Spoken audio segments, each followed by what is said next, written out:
Hey guys, welcome back to the lab. Today at the bench, we are going to repair damage to individual pages within this text block, and we're also going to address the few structural issues that remain after that first lining was applied in the last episode. So to start, I've gathered my supplies, which include strained wheat starch paste, spun-bound poly in pre-cut strips, and also matching strips of cotton blotter, a little bit of water, and brushes.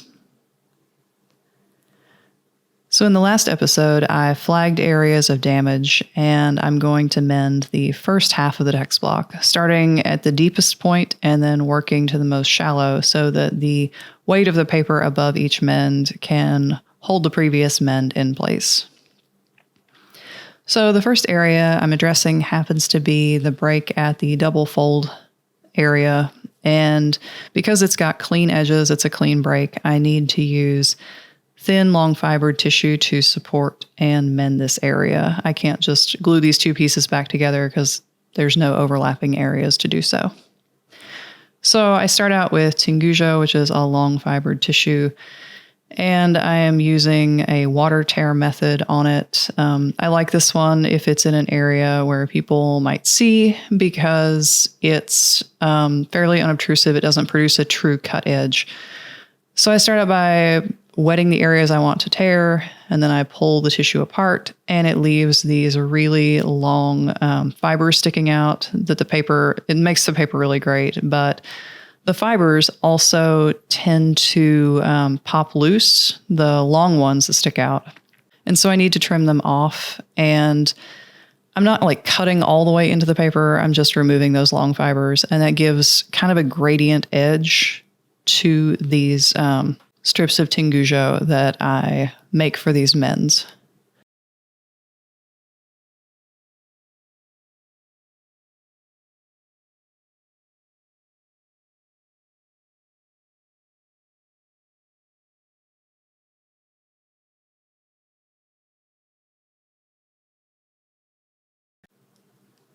And you'll see I have to weight the tengujo down that I'm working with constantly because I have a ceiling fan on low, just moving air around the lab.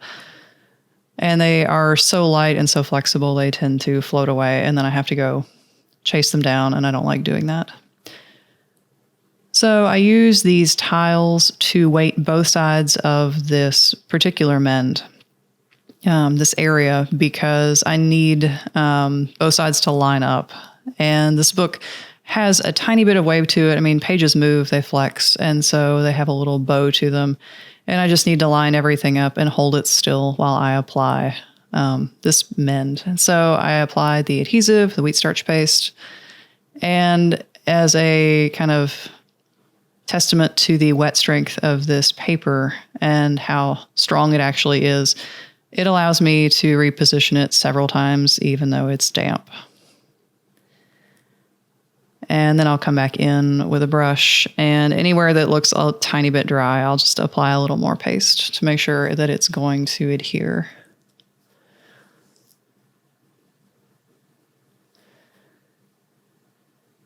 So the strips that I use on either side of the mend are spun-bound poly is closest to the adhesive and the tissue mend because the spun-bound poly acts as a release layer.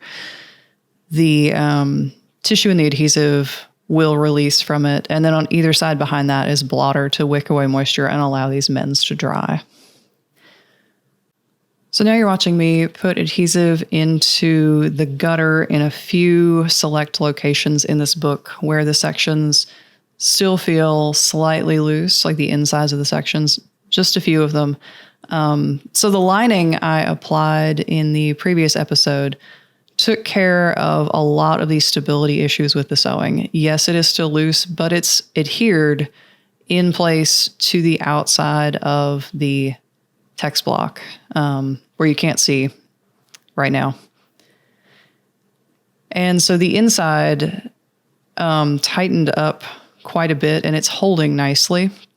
So what I'm doing with this book and the sewing is a very conservative approach with a little bit of adhesive in a few choice locations. I can always come back later if I don't like how this turns out And I can resew the parts that are loose. That's completely possible. I'm just afraid on this book, because it is fairly brittle, that really getting in there and pulling old sewing and resewing, dragging thread into this brittle paper, like both out of it and then back into it, will cause far more problems, maybe even than they'll solve. So I'm not putting adhesive in the centers of these sections. One, because that doesn't do me any good structurally on this book. And two, so I can still get back into the centers or the middles of these sections for a resew if needed.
So you can see here a great way to unfold paper that is folded is I will get it a little bit wet with a brush on both sides. And what that does is it swells the fibers and allows them to expand and open back up the paper into place. And it usually decreases the likelihood that the paper will break at that fold.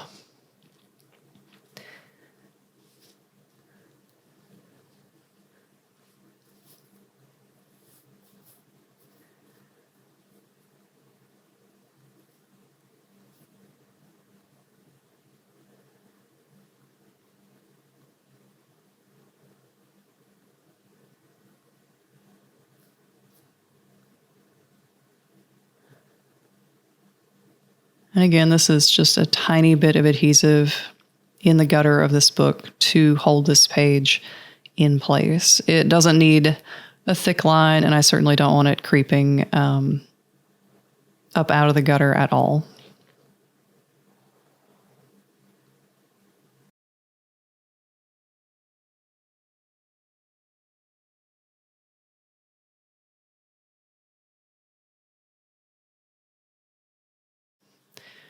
And the white pencil looking tool is a Teflon folder that is made in that specific shape. It allows me to get into tighter areas to press paper flat and make sure it's adhered, or make sure if I'm making like a box that the cloth is in the corners of the box.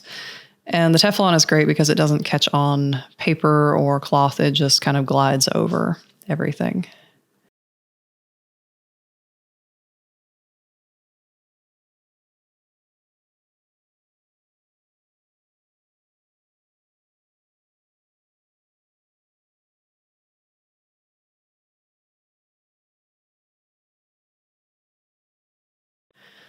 So now we've made it to the back section of this book, and that little area that kicks up is called the shoulder. And these tend to be points that need repair because they see more use and see more abrasion than the center of the text block. So what I need to do is lay down all of the bits of shoulder that have kind of curled up and lay them back into that shoulder angle, because right now they're where the board needs to live.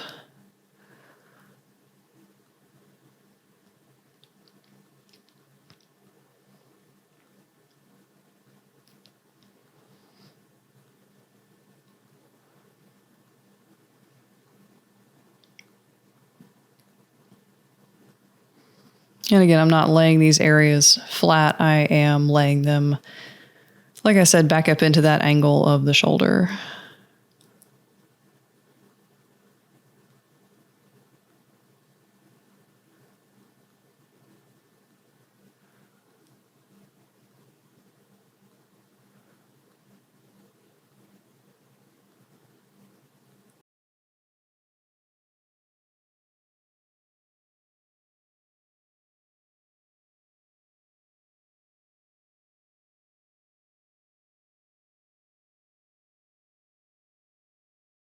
And as I work, I weight these areas as I go along because it's several pieces of paper folded over, and the bulk tends to make them like retain a lot of kind of memory. And I need them to stay put and dry in the correct location for me.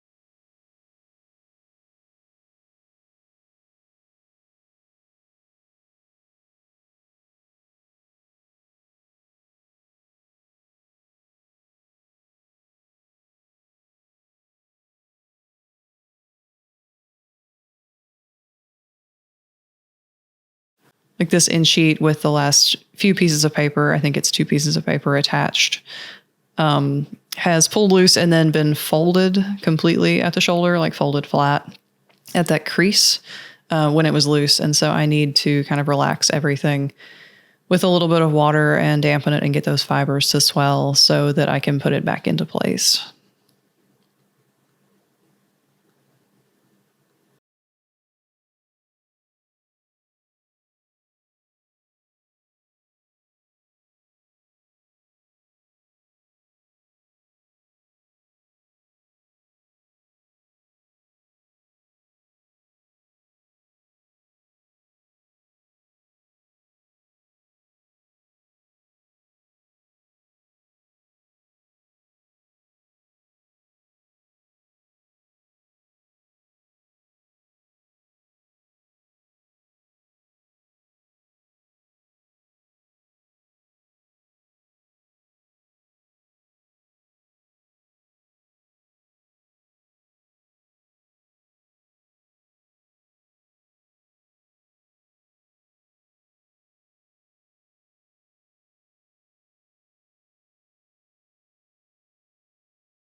So it took me longer than I thought to mend this text block, and I had a lot of footage. So that's why this whole video has been sped up. I think between 200 and 350%, depending on the clip.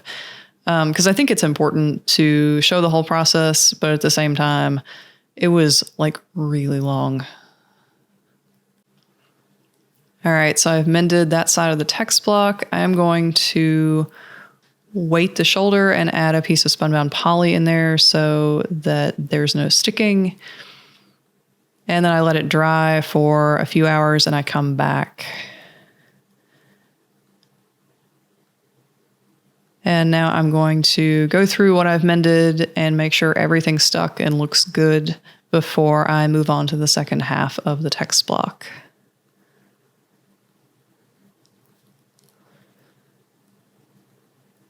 So I left my flags in if I don't have blotter sticking out at a mend so that I can find the pages and the areas I've mended and go back to them.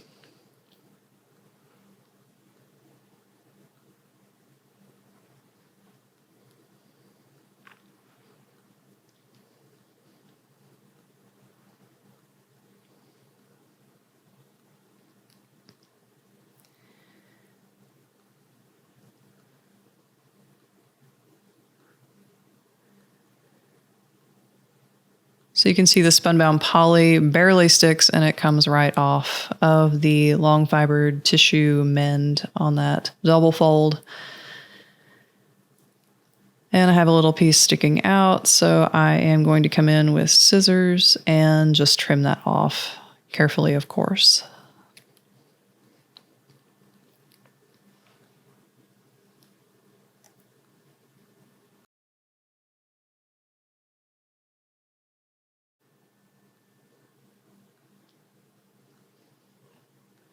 And those all look good. And so I am going to work on the second half of the book.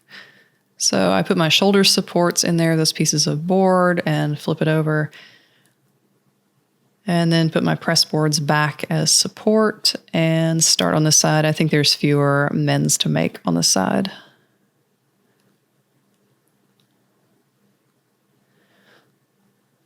So the first few pages were tipped together and were barely connected. And so I set them aside. And then there's a page that where the preface starts. And it needs both some overlapping tear mends, and it's also going to get hinged back in place. So it's going to get a long fiber tissue hinge.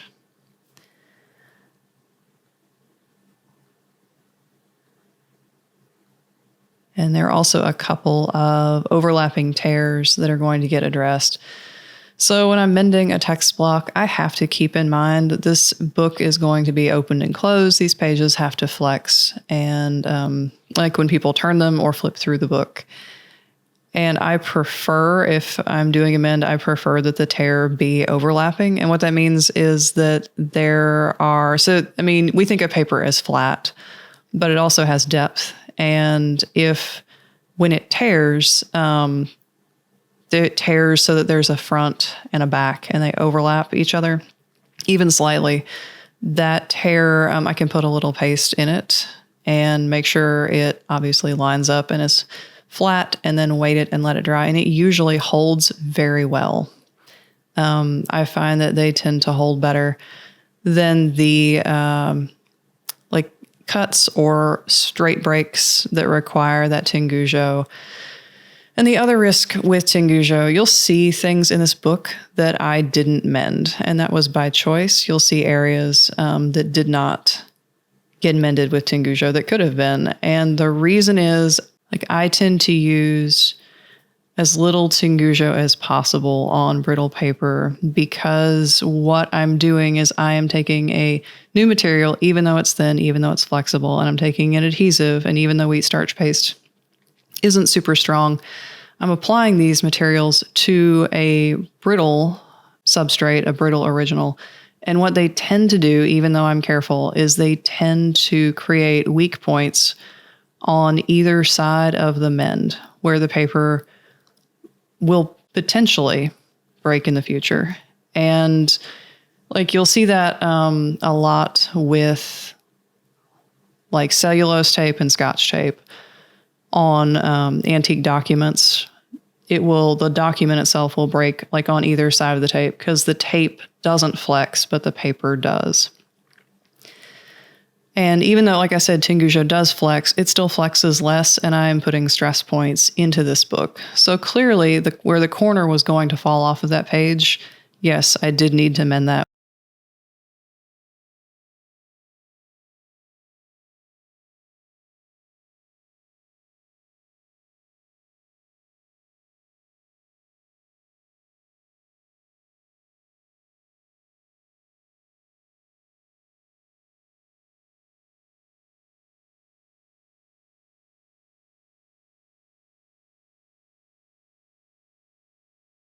So on this preface page, I have addressed the overlapping tears, and now I'm going to make it a hinge so it can hinge onto the shoulder of the text block.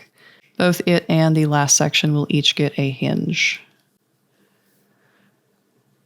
So again, I do a water-torn mend, and that's so that this hinge is visually less obtrusive. So even though it's close to the gutter of the book, it's near the front and people will probably still see it frequently, so I'd like for it to be less obvious.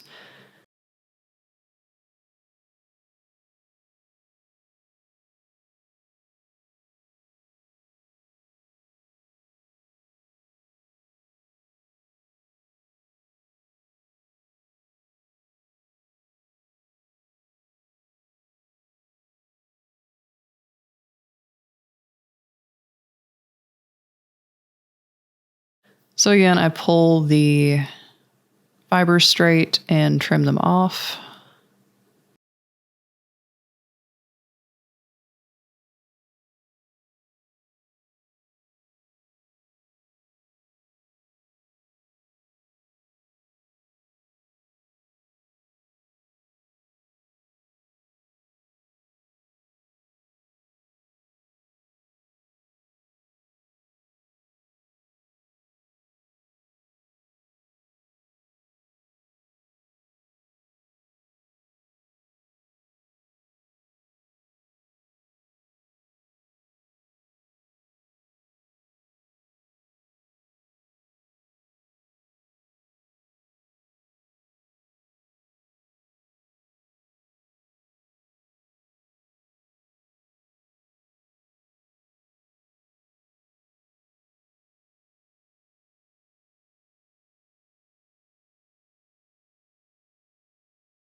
So then to hinge, what I do is I set the paper on the page on a flat surface, and I paste out that hinge, and I like to paste out on a piece of paper so that the mends are less wet when I apply them. I find it works well.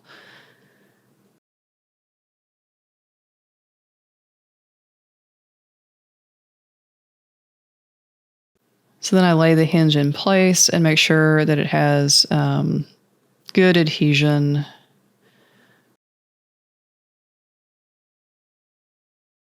And then I put a piece of spunbound poly and then a piece of blotter on top, and then wait it and let it dry, and then come back.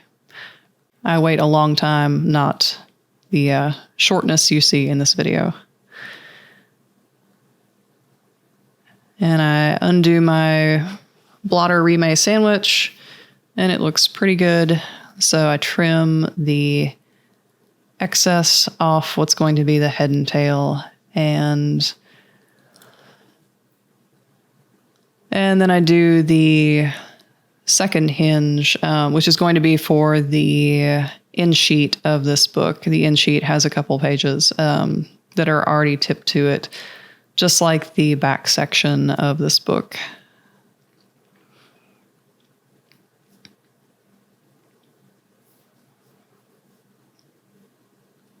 And this shoulder area on the front section didn't get smashed flat like the back shoulder section did, so I don't have to finesse it back into place, but I do make sure that my hinge is well adhered.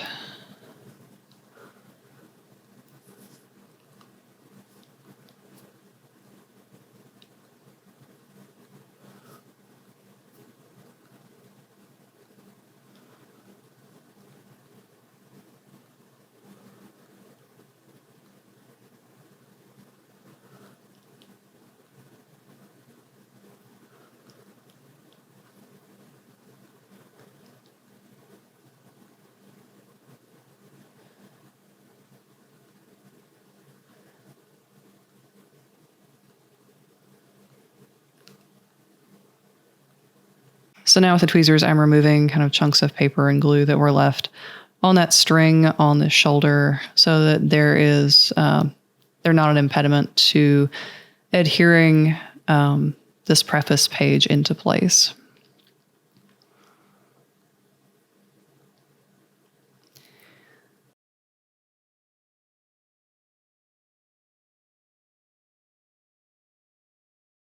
So now I apply my paste to the hinge.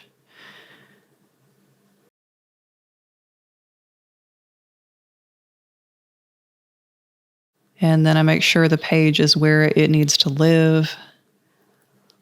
And I also mold it into that shoulder to make sure it sits where it's supposed to sit.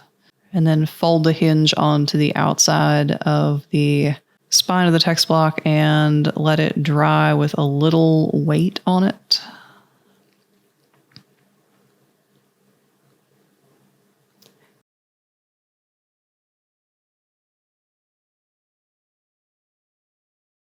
And once it's dry, I come back and remove the weight, and then I can hinge on my end sheet and the couple sheets that are tipped to it.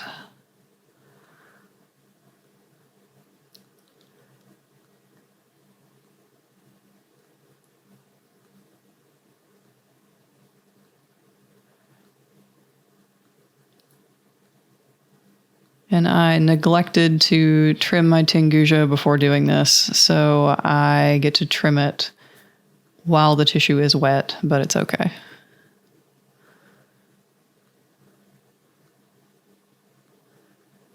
So I get that lined up too at the edges and make sure it wants to sit into that shoulder area, and then I pull that tissue around into place.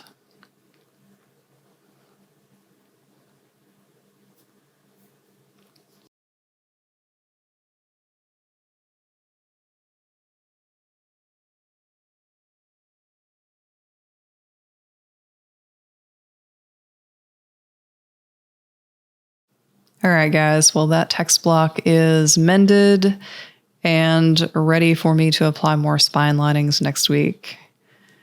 So I hope you guys enjoyed watching, and feel free to ask any questions you have below. And to catch every episode, you can subscribe to show the lab some love. Thanks.